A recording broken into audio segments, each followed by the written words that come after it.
cuestión técnica, le doy las gracias de nuevo a el profesor Abdiel, profesor Olmedo y a todo el grupo por la invitación y por estar aquí para compartir. La presentación que voy a hacer hoy tiene ese título que me pide que admita personas, así que voy a ir yo admitiendo personas. Vidas negras importan, que como saben es una traducción de Black Lives Matter, que de hecho ha ganado mucho auge a través de toda la región. En Brasil, en portugués, en lugares como Colombia y a través de otros lugares en América Latina también en español.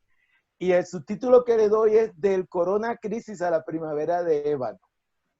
Y bueno, el Corona Crisis es una manera de nombrar cómo se ha potenciado, profundizado y diversificado la crisis civilizacional en el contexto de la pandemia del coronavirus. Y la primavera de Ébano es una categoría que he creado en este proceso para hablar de lo que se ha caracterizado como la ola de protestas antirracistas más grande en la historia moderna. Y claro, en la historia porque la raza y el racismo son creaciones de la modernidad. Y comienzo con esa cita del discurso del colonialismo de Aimé Césaire, de 1950, que le da una temporalidad mayor a este lenguaje, este discurso crítico de crisis civilizacional, que uno de los argumentos que planteamos es que la pandemia le viene a potenciar de una manera dramática esta crisis civilizacional que ya estaba en curso. Y esta es la cita de Césaire. Una civilización que prueba ser incapaz de resolver los problemas que crea es una civilización decadente. Una civilización que decide cerrar sus ojos a sus problemas más cruciales es una civilización enferma. Voy a pausar porque voy a estar transmitiendo gente. Una civilización que usa sus principios para trampa y engaño es una civilización muriente. Me parece sumamente sugerente y vamos a decir profética. Hay toda esta idea de que hay cierto tipo de discurso crítico y cierto tipo de intelectualidad que tiene carácter profético, sobre todo en el mundo afro. Esto lo plantea Cornel West, esto lo plantea el crítico de Trinidad, de Jamaica, Anthony Bogues. Entonces yo creo que aquí hay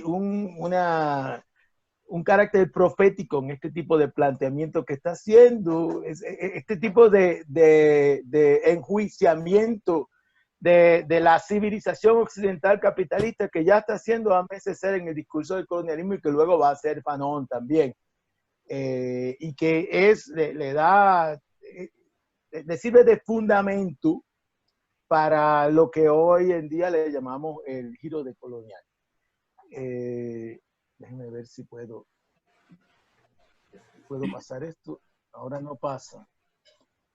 Ya lo hago así. Ya. Bueno, vivimos en una era donde los cimientos del planeta están en cuestión. De hecho, acabo de leer un artículo corto que me gustó mucho del profesor Abdiel, que está planteando algo similar. Él me lo envió ayer.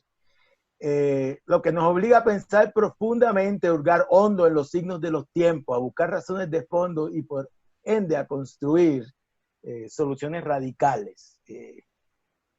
Y bueno, esto que veo que se ha discutido el tema de la crisis civilizatoria en otras de las presentaciones que se han hecho, ¿no? Es lo que le llamamos una crisis civilizatoria. Y acá quiero esgrimir un argumento de que la pandemia puede tener un efecto antisistémico, de dar un golpe de gracia a esta condición profunda de malestar mundial que llamamos crisis civilizacional, con toda una serie de aristas y claro, los análisis que se han venido haciendo de la crisis desde hace un tiempo hablan de esa crisis polifacética, múltiple, en toda una diversidad de aristas de formas de la forma de vida que se construye hace 500 años.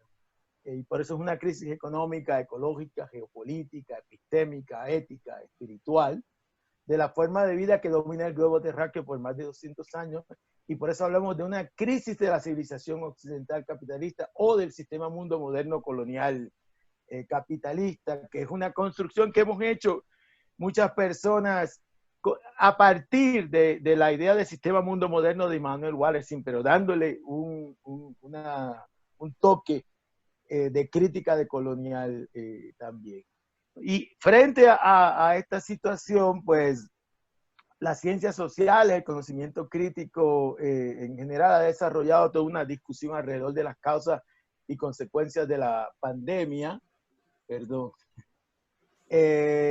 sus síntomas, sus características y su trascendencia histórica. Y voy a hablar un poco de eso, aunque eso, si me fuera a concentrar en eso, lo que el amigo cubano Víctor Fowler le llama la pandemia pensada, pues eso ya sería una conferencia en sí misma. Eso va a ser como una de las planteamientos, una de las líneas de análisis que vamos a plantear acá, una de las semillas que vamos a regar para la discusión y el pensamiento crítico colectivo.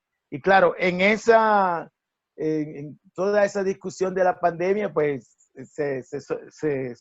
sale a relieve, se destaca libro, dos libros, ¿no? La sopa de Wuhan, que sale al principio, y ahí pues con toda esa discusión, con toda una serie de figuras clave del pensamiento crítico contemporáneo, Giorgio Agamben, Zizek, Judy Butler, y toda una serie, Han, y me supongo que están familiarizadas con esa discusión. Y un libro que surge más desde América Latina, que es La Fiebre, ¿no? Donde está Maricela Svampa, Raúl Sivechi, etcétera. Y de alguna manera yo le quería dar al principio de que Abdiel se comunicó conmigo para que hiciera esta presentación, un título que no le di porque esa no va a ser no va a concentrar en esto, pero yo le quería llamar De la sopa de Wuhan al sancocho caribeño.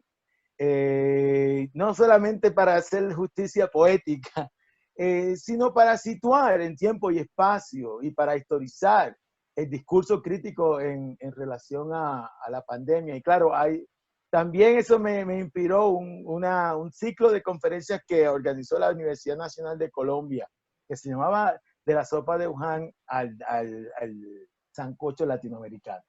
Yo le quería dar un giro más caribeño y en clave de africanía, y del libro que comentaba el profesor Olmedo cuando me estaba presentando, en el cual estoy trabajando, un capítulo va a ser ese, otro capítulo va a ser del Corona Crisis a la primavera de Ébano, que son relacionados, pero son desde ángulos distintos. Y bueno, quiero plantear algunas cosas sobre los términos del debate, sobre todo en la sopa de Wuhan, pero también en la fiebre. Que hay obviamente una serie hay un pensar filosófico, crítico, político, epistémico, colectivo muy importante en esas discusiones que son referentes de muchas conversaciones hoy día. Ahora, hay unas carencias ahí, hay unos términos del debate que yo creo que de alguna manera lo que estamos tratando de hacer trasciende, ¿no? Hay una serie de sus aciertos y desaciertos en esos términos del debate. La venganza se puede ver como como que la pandemia, como el corona crisis viene a desnudar la crisis civilizatoria y viene a potenciar lo peor y quizá lo mejor también. Se puede ver como la venganza de la naturaleza, del cómo, y el pánico al descontrol, ¿no? La idea de que podemos controlar se desmembra de momento.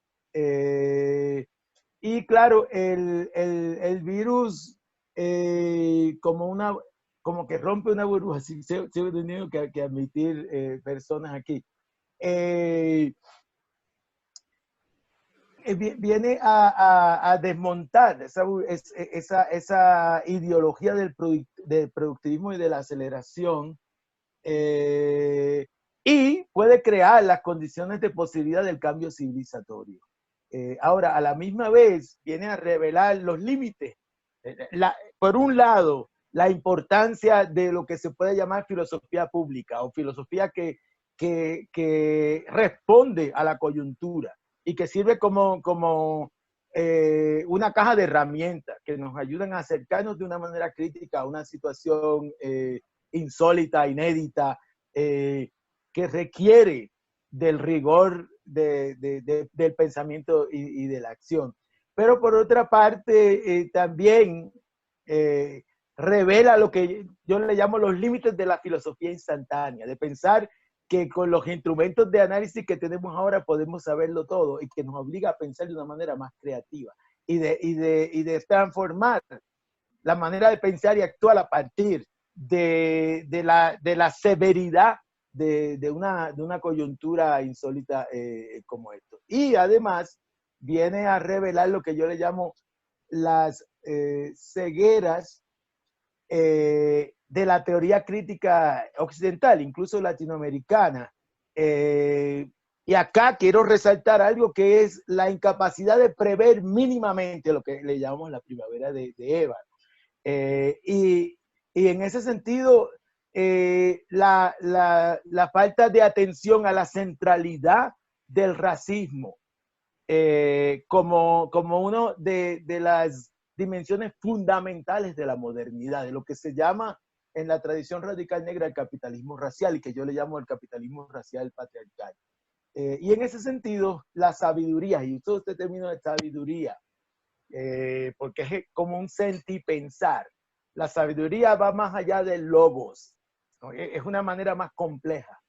Implica una diversidad mayor de saberes.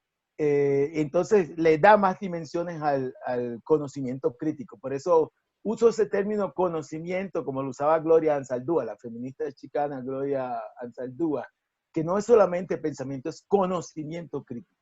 La sabiduría es de conocimiento crítico en clave de africanía, y asumir de esa manera la crítica de colonial.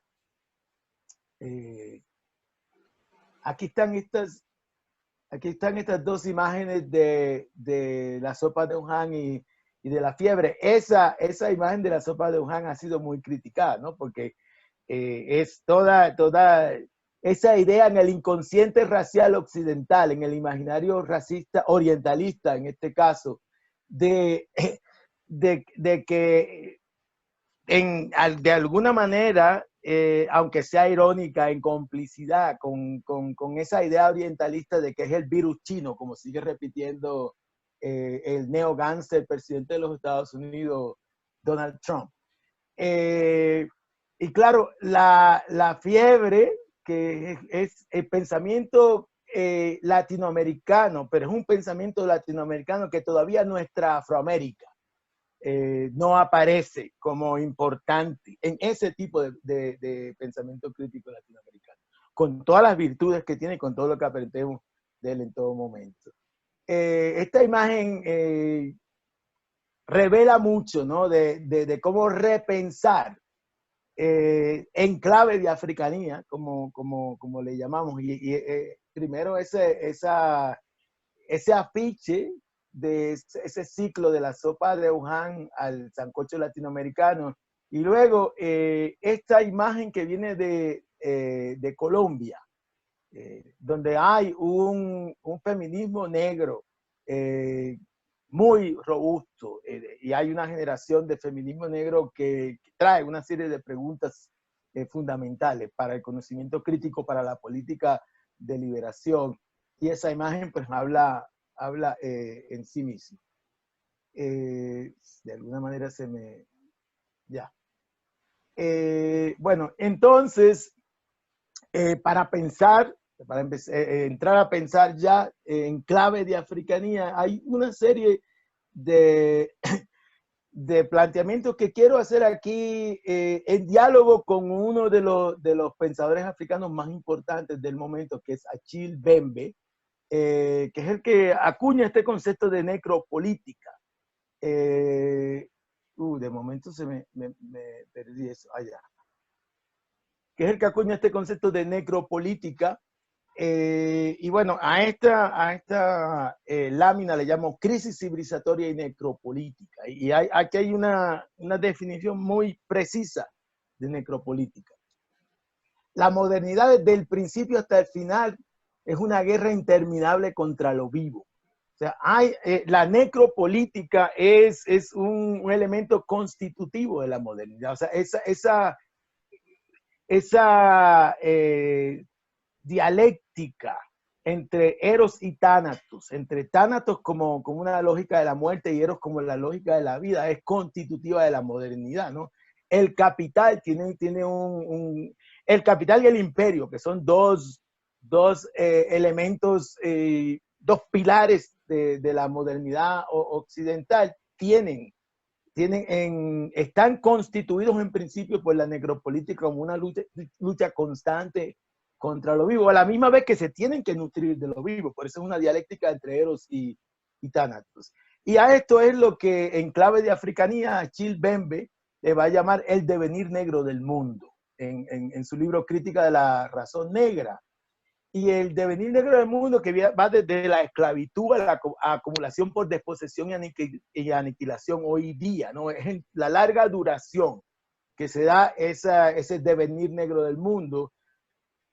Va tanto de las lógicas esclavistas de captura y depredación, que todavía se mantienen, como de las lógicas coloniales de ocupación y extracción, que son formas de acumulación, de subjetivación, que van a tener una continuidad desde la colonia hasta hoy día. Y en contra de eso es lo que él va a denominar el derecho universal a respirar, ¿no? En contra de la necropolítica.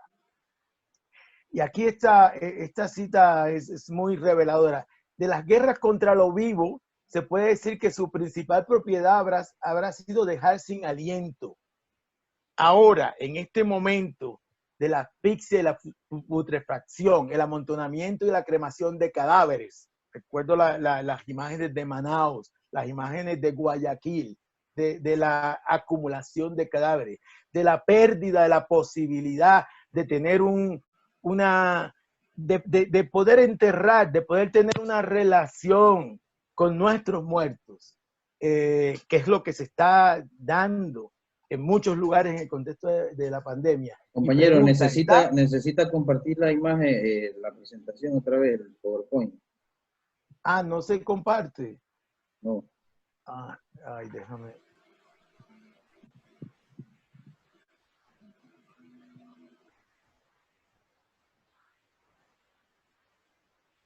Ahora se comparte.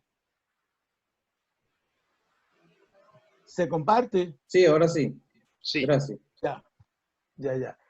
Perdonen. Está la Tierra a punto de transformarse para los humanos en una gran rueda, en una necrópolis universal. Y claro, aquí voy a afianzar en este planteamiento que en esta era de Tánatos, en esta era de la inminencia de la muerte, solo se puede salvar con una suerte de Eros, ¿no? Y por eso ese planteamiento, ese vitalismo radical de Enrique Dussel, de Hinkelhammer, viene a aprender cuál es el discurso de los movimientos, cuál es el discurso de la vida, que es fundamental en ese nuevo sentido común que está surgiendo en este contexto. Y aquí planteamos que hay dos formas entrelazadas de violencia racial y traemos entonces el tema en la necropolítica de la centralidad de la violencia racial. Por un lado, el dejar morir cuerpos desechables por desigualdades, y por otro lado, la forma activa y agresiva de no solamente dejar morir, sino también de hacer morir de parte del Estado. Que de nuevo va más allá de Foucault, va más allá de Agamben, ¿no? Es una diversidad de formas de la necropolítica que la pandemia viene a revelar y viene a potenciar de una manera particular. Claro, y en contra de eso es lo que plantea como el derecho a la respiración, que es un derecho a la universalidad no solo de cada miembro de los humanos, sino de los organismos vivos en su conjunto, que debe entenderse como un derecho fundamental de la existencia. Y aquí vienen estas discursos que vienen desde lo afro, desde lo indígena, de reinventar, de poner la vida, de exprimir la vida, y de que la vida sea el principio que va a orientar la organización de la sociedad en términos generales. Y bueno, toda esta cuestión del derecho a respirar y el derecho universal a la respiración, obviamente está directamente relacionado a lo que le voy a plantear después, que es todo el asesinato de George Floyd y su grito de vida, cuando está reclamando que necesita respirar, ¿no? Que no lo están dejando respirar, y en ese tipo de contexto es que va a morir George Floyd. Aquí hay dos imágenes que son muy potentes, ¿no? La primera es esa cita de Frantz Fanon, que atestigua, es testimonio de cómo toda esta cuestión de que no nos dejan respirar y que el derecho a respirar se reclama. Es algo que no es simplemente de esa situación, sino que apela al derecho fundamental de la vida y a la necropolítica del racismo antinegro. Esta cita de Fanon: nos rebelamos simplemente porque no nos dejan respirar. Y luego esta otra imagen, que es de un autobús en Río de Janeiro, que expresa cómo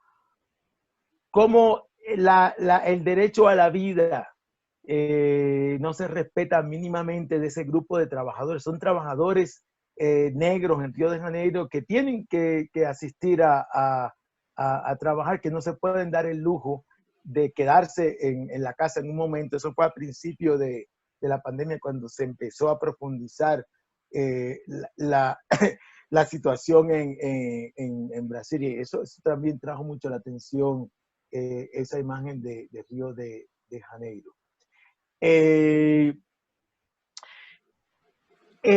Una de las cosas que ha sido muy interesante en este contexto de la pandemia en relación a leerla en clave de africanía es que se ha comenzado a hablar, sobre todo después del asesinato de George Floyd, que no hemos hablado todavía de eso, sobre lo que se le llama racismo sistémico. De hecho, se hablaba más antes de la pandemia de racismo estructural. En el análisis que yo he hecho sobre el racismo en el capítulo 2 de este libro que está acá, el Contrapunteo Diaspórico, yo digo que hay tres dimensiones entrelazadas del racismo: el racismo estructural, el racismo institucional y el racismo cotidiano. Pero en el contexto del corona crisis se comienza a hablar de racismo sistémico. Inclusive se empieza a abusar del término racismo sistémico, se empieza a banalizar. Hasta George Bush habló de racismo sistémico, un presidente eminentemente racista. Y claro, ¿por qué se habla de racismo sistémico? Precisamente porque viene el racismo estructural o sistémico, se revela de una forma particularmente dramática en el contexto del corona crisis. Y acá yo digo que hay dos dimensiones entrelazadas del corona crisis en relación al racismo sistémico, ¿no? O en términos generales. Por un lado, representa una situación sin precedentes que amenaza la vida humana a través del planeta como producto de la intensidad y densidad de la globalización. Que es algo que mucha gente lo ha planteado, porque es uno de los elementos más claros, que se evidencia más. Y por otro, y por eso la política de la vida y la muerte sale a relieve de una manera particular. Y por otro, exacerba opresiones y desigualdades existentes, como son un entramado de violencias patriarcales, raciales, xenofóbicas, políticas, el despojo, el destierro, el desamparo, el hambre, desastres ecológicos que en sí son producto de la destrucción de la flora y la fauna por los agroquímicos, la deforestación, el gran comercio de animales, la destrucción de la capa de ozono, por emisión de gases tóxicos, que en su conjunto han causado un debacle ecológico cuyos síntomas son la proliferación de virus letales, la erosión de la soberanía alimentaria, las grandes inundaciones, huracanes y terremotos, y una verdadera catástrofe ecológica ligada a una profunda crisis humanitaria. Y esto es muy importante, ¿no? Que la pandemia en sí es una expresión, es sintomático de esta profunda catástrofe ecológica. Y de esa crisis humanitaria, de esa crisis civilizatoria, en fin. Los racismos se exacerban entonces al extremo con el coronavirus de muchas maneras, en sus dimensiones sistémicas, institucionales y cotidianas. El sentido común del miedo y el desplazamiento del descontento hacia la otredad son las expresiones más claras.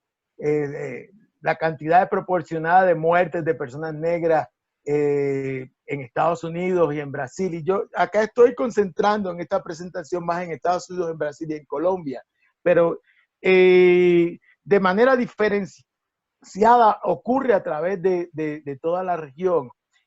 Ahora, desde el punto de vista, primero porque Brasil y los Estados Unidos son los dos epicentros de la pandemia en el mundo y son los dos lugares donde se demuestra de una manera más clara la cantidad desproporcionada de personas negras o personas racializadas, no solamente personas negras, indígenas, personas latinas en los Estados Unidos. Y que por un lado, lo que sucede es el dejar morir, como decía yo anteriormente, pero también son las condiciones de desigualdad y discriminación que ya existían y que han sido entonces profundizadas por la pandemia. Y claro, que la necropolítica, que es un elemento constitutivo de la modernidad misma y del racismo antinegro en particular, entonces se empieza a visibilizar de diferentes maneras, ¿no?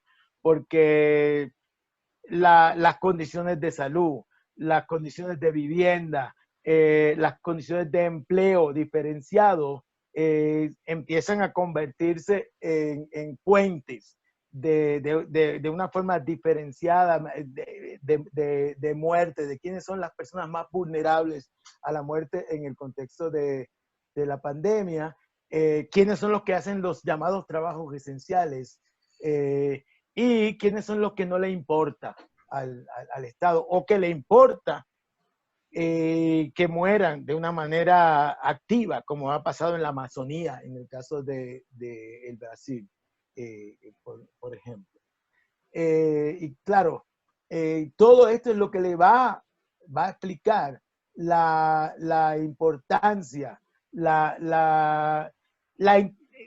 por qué interpela esas máximas, la vida negras importan, déjenos respirar, ¿no? Que son las máximas, las consignas que van a orientar lo que le vamos a llamar la primavera de Eva. Esta es una imagen de África. Ahora que la pandemia está impactando el continente africano, sobre todo Sudáfrica, Nigeria y Egipto. Y eso, ahora voy a dar un giro en la presentación. Ahora voy a entrar más concretamente a la situación de los Estados Unidos, ¿no? Porque pues, los Estados Unidos, como sabemos, además de ser el epicentro de la pandemia, es el lugar donde va a detonar la ola de protestas antirracistas que denominamos la primavera de Ébano. Y bueno, dentro de esta crisis civilizatoria a nivel global, en Estados Unidos vamos a hablar específicamente de una crisis societal estadounidense, que en este contexto le hemos denominado como una tormenta perfecta. La idea de que Estados Unidos está viviendo la peor crisis de su historia es algo bastante que se ha repetido por muchas personas. 4.500.000 contagiados y más de 130.000 muertes. De esos, más de 30.000 son personas negras y más de 20.000 son personas latinas, que por un lado, de nuevo, son vidas y cuerpos desechables, y por otro lado son chivos expiatorios de los problemas que están ocurriendo en el país, porque claro, sabemos que sobre todo el presidente Trump y el Partido Republicano han seguido una política de echar humo y usar chivos a la verdad y la llamada política posverdad, y convertir en chivos expiatorios a las otredades de la supremacía blanca, que es una política explícitamente de nacionalismo blanco la que está en el Ejecutivo en el país ahora mismo. Como parte de esa crisis societal también está la mayor crisis económica en 80 años. Más de 40 millones de desempleados, mayor que la Gran Depresión de 1929. Claro, es una crisis tanto del capital como de trabajo, pero en términos del capital, los grandes capitales con la financiarización más bien se han venido beneficiando de la crisis, pero en este momento es una crisis que toca al capital de una manera particular, y sabemos que el capital responde de una manera particularmente agresiva cuando hay una profunda crisis del capital. Y claro, esto revela la falsedad de la consigna imperial hacer América grande de nuevo. Por muchos años, los críticos más lúcidos del sistema mundial han venido planteando que la hegemonía estadounidense en el sistema mundo moderno colonial capitalista llegó a su término, que hay una pérdida de hegemonía, y por eso esa consigna hacer América grande de nuevo, que interpeló a mucha gente, pero se ha demostrado ya de una manera definitiva que América no va a ser grande de nuevo. Entonces, claro, eso desmantela esa ideología y fortalece esa crisis de legitimidad en los Estados Unidos, que es la otra dimensión que quiero sacar a relieve aquí. El sistema, crisis de legitimidad del sistema político, ¿no? Donde hay una élite conservadora dividida. Hasta George Bush habla de racismo sistémico hoy día. Por un lado están las milicias de la supremacía blanca armados en la calle, pero por otro lado también hay una crisis del sistema bipartidista que se demostró con la campaña de Bernie Sanders, ¿no? Que desde los años 20 en los Estados Unidos no había un candidato con un discurso explícitamente socialista que tuviera alguna viabilidad política en el país. Por eso hablaba Bernie Sanders de una revolución política, que con todas las limitaciones que pueda tener desde una perspectiva más radical la candidatura de Bernie Sanders, verdaderamente constituye una revolución política en la esfera pública estadounidense. Y todo esto, ¿no?, en su conjunto ha llevado lo que Cornel West ha catalogado como un experimento social fracasado de los Estados Unidos. Y es en ese contexto entonces que va a surgir lo que le vamos a llamar la primavera de Ébano. ¿Por qué el gran grito justicia para George Floyd? Y aquí, bueno, es importante, ¿cuánto tiempo tengo, Abdiel? Para ver si debo acelerar un poco. Bueno, hasta las 3:20, 3:25. Ya, sé que tengo. Ya, bueno, entonces bueno, voy a acelerar un poco. Hubo bastante, nos tomamos más tiempo con la cuestión técnica de lo debido, así que no sea, unos 20 minutos más. Ya bien. Algunos de estos argumentos los voy a tocar por encima y luego podemos entrar en la conversación, podemos entrar más a fondo de ella.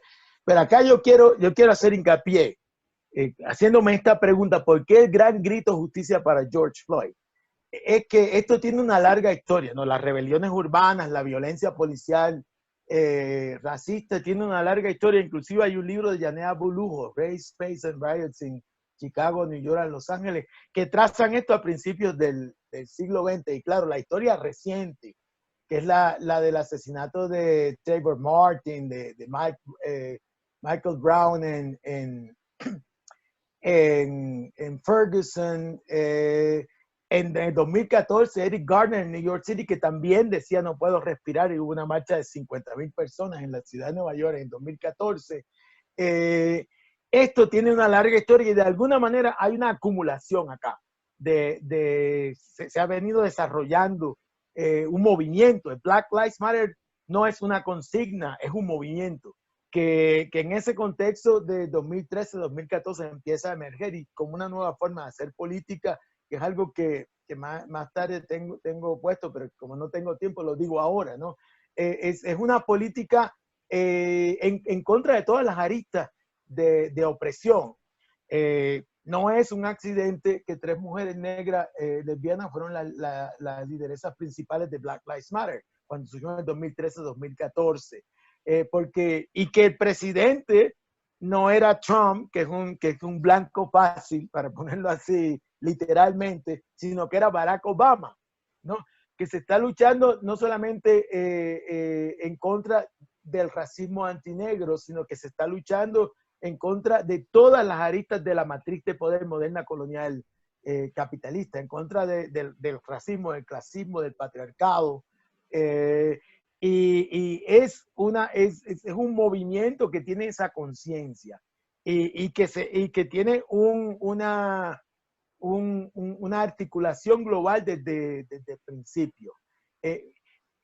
Eso se ha venido cocinando, pero claro, dentro de esta tormenta perfecta, dentro de esta crisis societal que ocurre en los Estados Unidos en este momento, hay lo que yo le llamo una acumulación de injurias, de ira, de dolor, de miedo, de frustraciones, de polarización.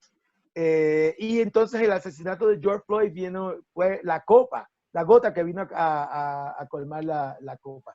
Y claro, el carácter dramático de su asesinato, su diseminación amplia por las redes sociales, en un momento de mucha sensibilidad hacia la vida y la muerte, y el poder simbólico, el enorme poder simbólico de esa metáfora polivalente, y no puedo respirar, que ya hablamos un poco de ella, y también de la rodilla en el cuello, que apela a la memoria de los linchamientos, son lo que yo le analizo, y aquí hay un planteamiento teórico como las condiciones de posibilidad para un vitalismo radical, que es lo que planteamos que está ocurriendo en este momento. Hay algunas imágenes de Black Lives Matter en Estados Unidos, cuando surgió la primera, cuando surgió en los 2014, que hay 2 mujeres negras en Baltimore aquí que están expresando su solidaridad con los 43 de Johnny Yapta en México. O sea que hay ese carácter de movimiento social global desde el principio, de UNIZAPA. Y aquí, ¿cómo entonces? Aquí están las imágenes de George Floyd, pero ¿cómo entonces eso se empieza? ¿Cómo eso tiene un trasfondo inmediato de muchas otras muertes de parte de la policía? ¿Y cómo entonces eso se empieza a globalizar? Y esto es lo que le llamamos la primavera de Ébano, ¿no? Que acá me quiero detener un poco, como la reemergencia de un movimiento social contra desigualdad y discriminación a través de todos los Estados Unidos, por una parte.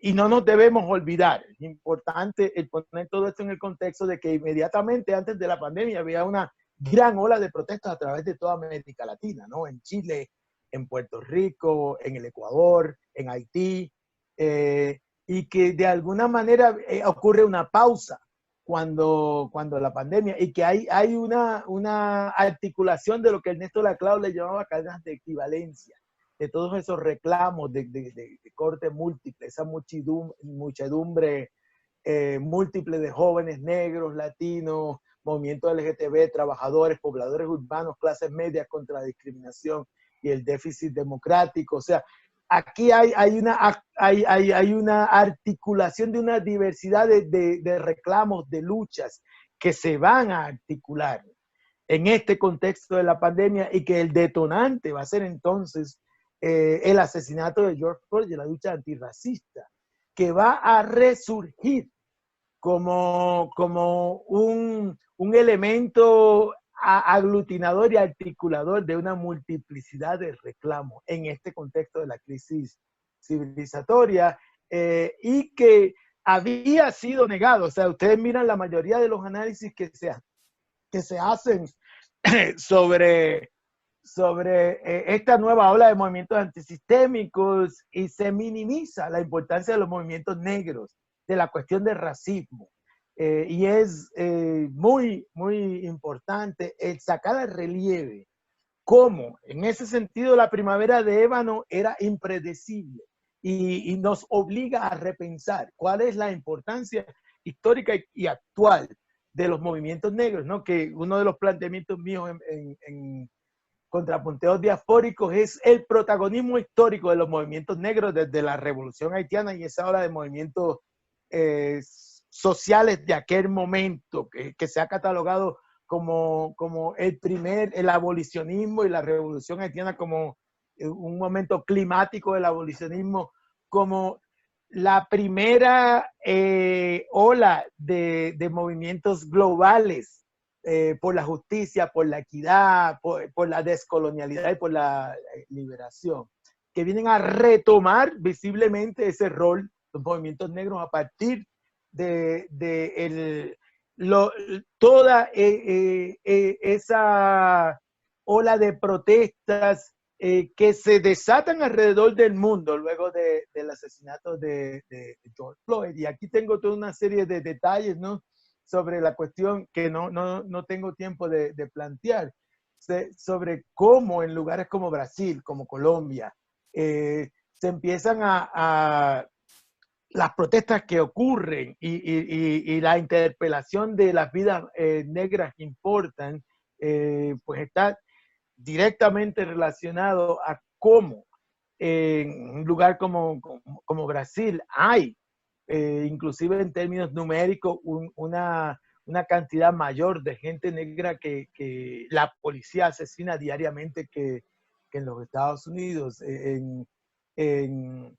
En Brasil es dramático, ¿no? Cada 23 minutos se asesina una persona negra por las fuerzas militares en el Brasil. En los Estados Unidos, en los últimos 5 años, se han matado 1,000 personas afrodescendientes por la policía. O sea, esos son unas cifras dramáticas. Y en Colombia se ha profundizado entonces esa relación entre racismo, violencia política y social.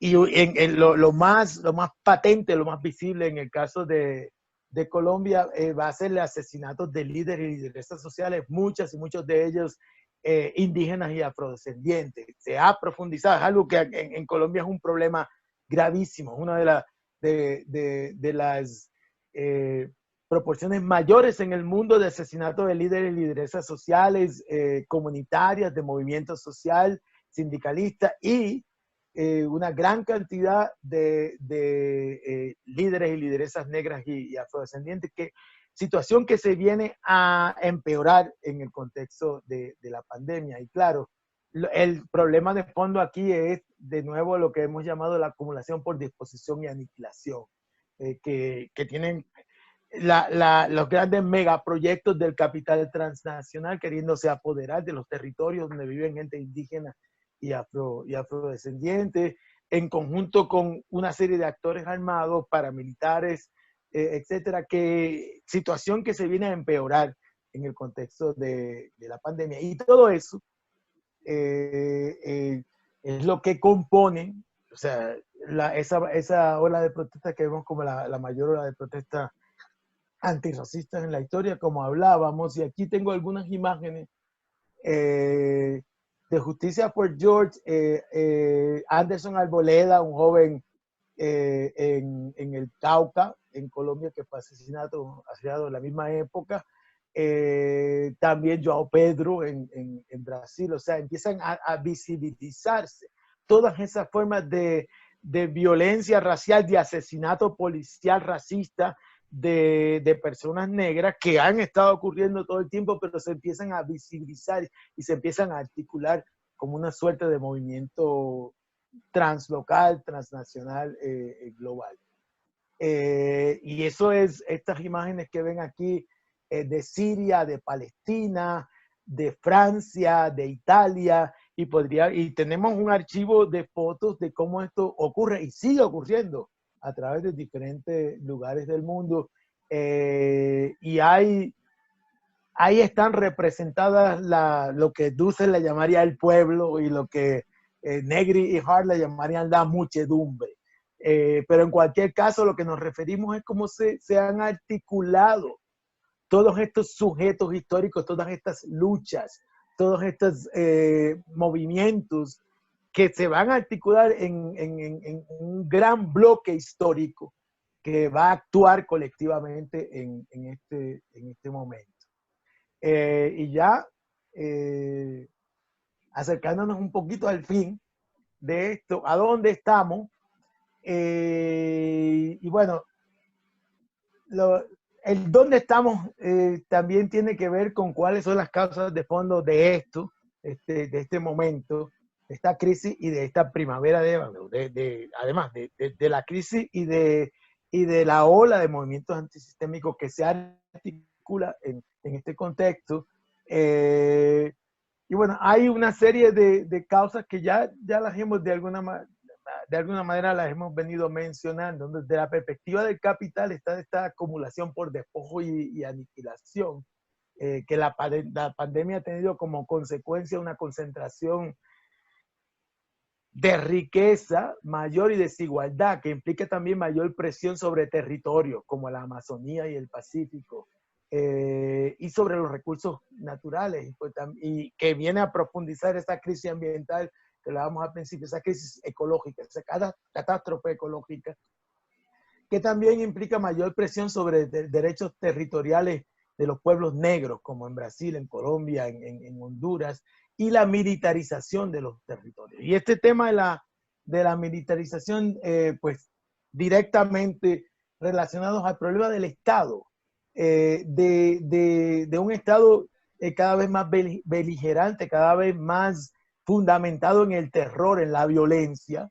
Desde el ángulo del poder imperial, podemos hablar de un Estado racial imperial, que viene a nutrir el militarismo en los Estados Unidos y en el resto del mundo, ¿no?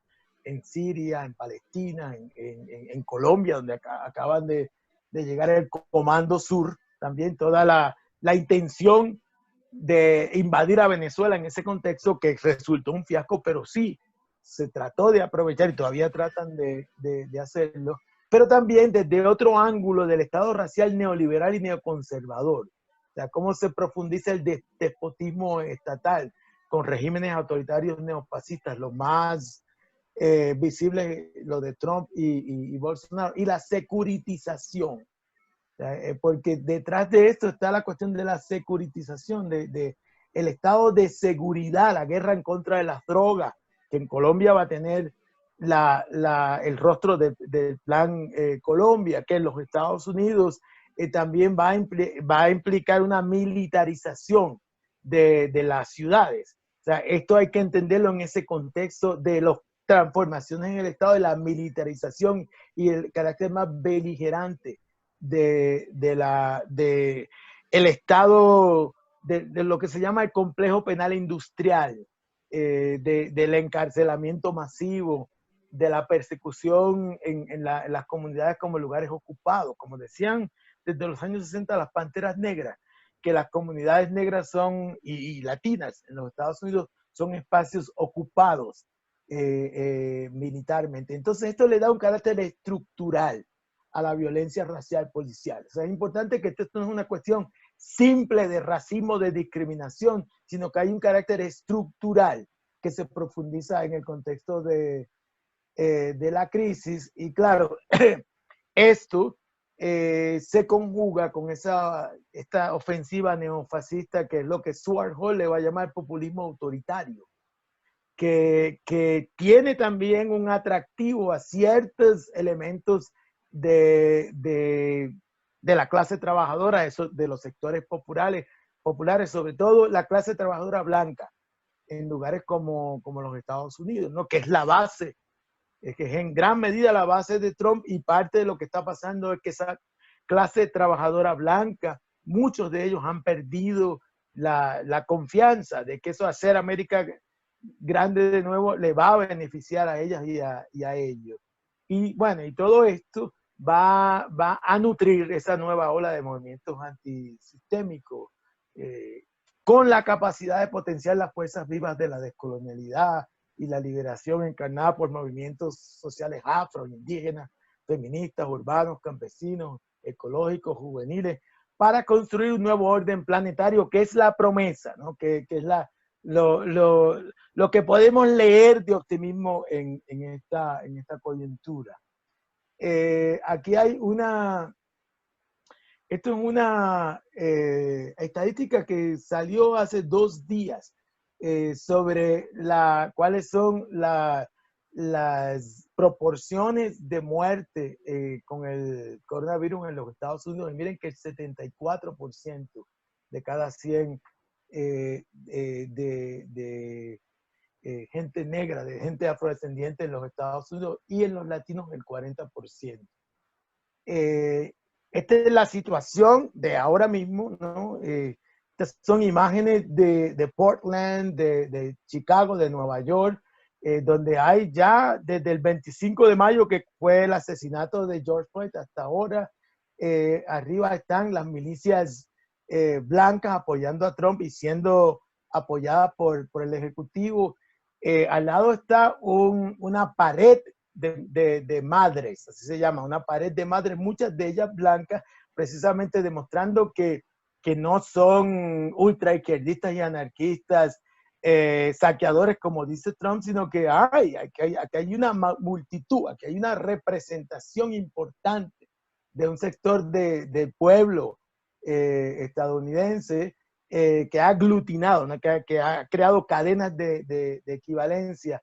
La reaparición de gente negra armada, que es un derecho constitucional en los Estados Unidos, pero que a los negros siempre se le ha negado, pero aparece de nuevo eso, que tiene un poder simbólico más bien, y la ocupación de las ciudades por fuerzas militares múltiples en los Estados Unidos, que de hecho es la antesala, algunos análisis han planteado, a la posibilidad de Trump de decir que ya comenzó a decir que las elecciones en los Estados Unidos van a resultar fraudulentas porque puede prever que va a perder las elecciones. Entonces aquí hay un peligro real de una forma de gobierno neofascista emergiendo en lugares como los Estados Unidos, que es una respuesta obviamente a la crisis civilizacional. Cerrando, ¿qué hacer? ¿Qué estamos haciendo?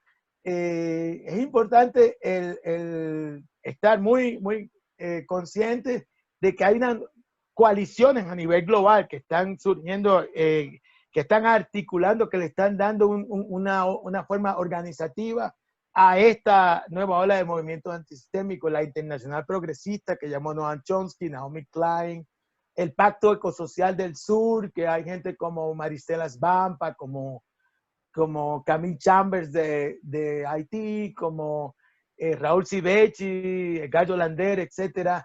Y hoy día, precisamente hoy día recibí, me he integrado al Comité Internacional del Foro Social Mundial, y recibimos un comunicado de Boaventura de Sosa Santos de un nuevo llamado a la acción del Foro Social Mundial, una rearticulación del Foro Social Mundial que me parece muy importante, pero estas son coaliciones que le están dando un carácter organizado a este nuevo movimiento de globalización que surge en este contexto. En los Estados Unidos, una discusión muy importante es cómo se ha avanzado, inclusive a nivel de gobiernos locales, en lugares como Minneapolis, en contra de propuestas de intentos de banalización o de apropiación de todas estas energías de cambio profundo, con un enorme potencial radical, revolucionario, podríamos decir, como la Nike y el el casco congresional negro, que quieren entrenar a las policías y sensibilizarlos, etcétera. Eso se había tratado en Minneapolis, que fue donde ocurrió el asesinato de George Floyd, y no resultó. Entonces se está hablando, inclusive el Consejo Municipal de Minneapolis habló de desfinanciar la policía y crear otras formas de seguridad colectiva, seguridad comunitaria. Hay el abolicionismo del cual ha estado hablando por muchos años Angela Davis, ¿no? Que habla de desinversión en militarismo para la inversión en bienes sociales como el cuidado, la educación, el desarrollo social sostenible. Eso deja de ser un reclamo de izquierda sin viabilidad en los Estados Unidos, y se convierte en un reclamo de la política de lo posible en este tipo de contexto. Por ejemplo, en Brasil, la rearticulación del activismo de diferentes maneras.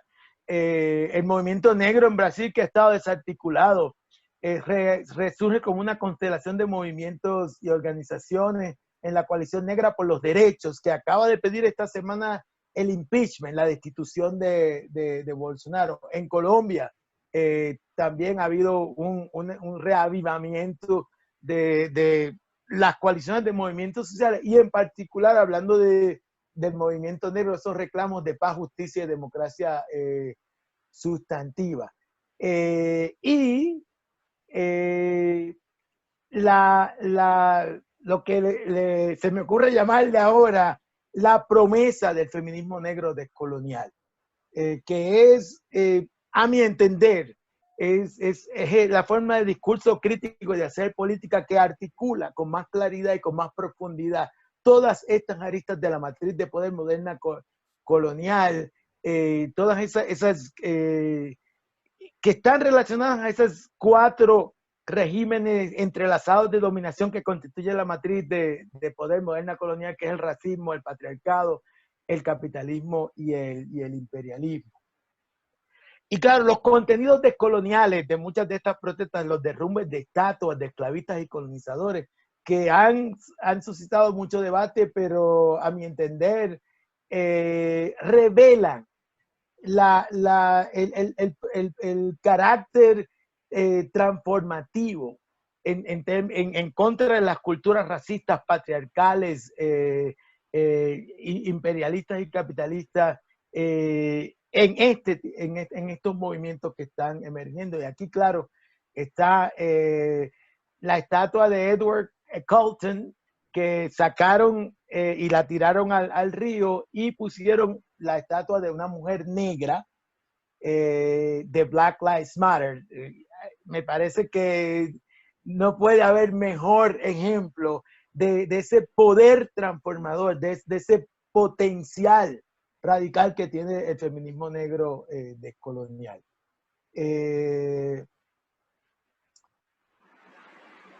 Aquí tengo dos citas del manifiesto de la Articulación Regional Afrodescendiente de las Américas y el Caribe, ARAC, de la cual soy miembro del comité político, que expresan 2 dimensiones de lo político.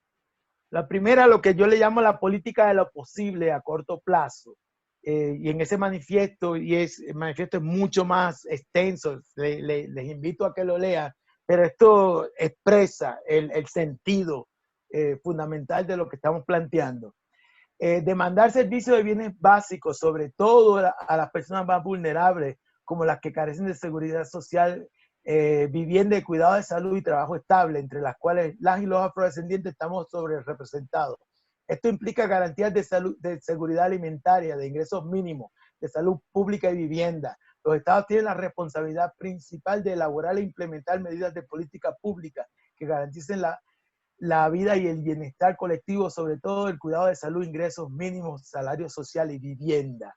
O sea, aquí hay una serie de medidas de corto plazo, de inmediato, que pues son las políticas de la vida en lo inmediato, pero también en los horizontes de futuro, en las políticas de liberación ya en un sentido ya más radical, más sustantivo. Es lo que le llamo la política de lo deseable a largo plazo. Como activistas del movimiento social afrodescendiente, luchamos contra el entramado de opresiones de clase, género, sexualidad, étnico-raciales, territoriales y geopolíticas que encarnan las mujeres y los hombres afrodescendientes entrelazadas en la matriz de poder moderna colonial que prima en el mundo dominado por la globalización neoliberal capitalista. En esta clave nos guía una política de liberación que combate todas las cadenas de opresión en coalición con movimientos de trabajadores, campesinos, feministas, indígenas, LGBTIQ, ecológicos, y en esta clave escribimos un proyecto para reinventar la emancipación en contra del capitalismo, el racismo, el imperialismo y el patriarcado. Y bueno, esto es lo que, esta es la aspiración, el deber ser, que articulamos con esa idea del Ubuntu, ¿no? Que se está manejando mucho en los movimientos negros, sobre todo los movimientos negros de carácter más radical y más crítico, que es aquí en esta cita, Ubuntu es una filosofía antigua, fundamentada en la noción de comunalismo. Yo soy porque nosotras y nosotros somos, motivada por atributos como verdad, justicia y compasión. Una filosofía que no discrimina en base a raza, afluencia económica, estatus social o género. Es un flujo de vida que es el mismo para cada miembro de la raza humana. El Ubuntu no está ligado solo a la vida humana, también concierne respeto por los animales y el ambiente. Adoptar esta filosofía busca, por ende, el crear un balance entre el yo y las otras y los otros, como también entre lo interno y lo externo. Una cita de Machimo Motsei, que es una feminista de África del Sur.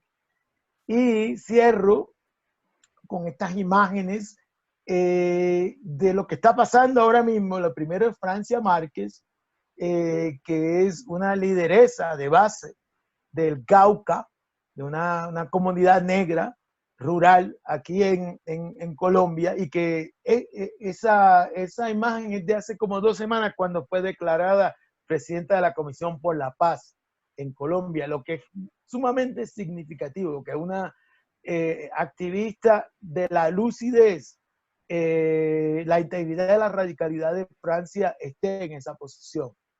Los otros puños son de Brasil, de esa coalición negra por los derechos que ha iniciado una acción por la destitución de Bolsonaro, Movimiento Negro por el impeachment. Y lo otro es el Agosto Negro de los Estados Unidos, que es un mes de jornadas que no solamente es del movimiento negro, sino de nuevo se ha convertido este movimiento negro en catalizador de una serie de cadenas de equivalencia entre diferentes luchas. Y con esto cerramos la presentación. Muchas gracias.